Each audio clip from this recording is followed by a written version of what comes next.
Les détenus radicalisés en fin de peine, un casse-tête pour l'État français. La prison de Fresnes, près de Paris, l'une des plus surpeuplées de France.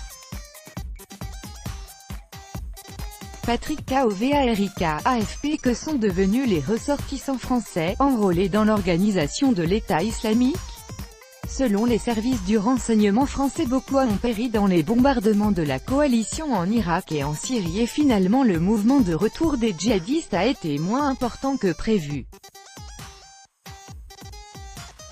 En revanche, à Paris, le Conseil national du contre-terrorisme, CNCT, rattaché à l'Élysée, s'inquiète de voir de nombreux détenus en fin de peine, condamnés dans des affaires de terrorisme ou radicalisés, être libérés dans les prochains mois et évoque le chiffre de 450 détenus prochainement libérables.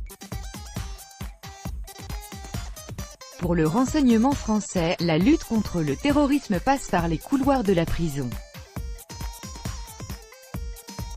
En 2017, le Bureau central du renseignement pénitentiaire, BCRP, a été mis en place pour collecter des informations durant la période d'incarcération, mais le Conseil national du contre-terrorisme souligne qu'il faut continuer à suivre les profils les plus inquiétants à leur sortie. Selon l'Élysée, les prisons françaises comptent 500 détenus condamnés pour terrorisme, 10% d'entre eux seront libérés fin 2019. La France a été confrontée au djihadisme dès les années 1990, avec les retours de Françaises endoctrinées en Bosnie et les réseaux de soutien au djihad algérien. Certains détenus condamnés à l'époque arrivent en fin de peine. D'autres se sont radicalisés en prison. Il serait plus de 1200 selon les chiffres officiels. Des prisonniers de droit commun ayant tissé des liens dans la sphère djihadiste. Le tiers de ces détenus sera libéré dans 1 an et demi.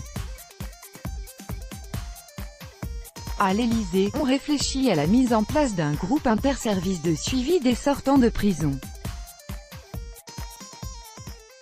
Le renseignement français constate que les dernières attaques ont été le fait de terroristes peu aguerris, peu influencés par l'idéologie, mais passés par la case prison. À l'avenir, il faudra guetter plus encore les clés du passage à l'acte, conclut-on au plus haut niveau.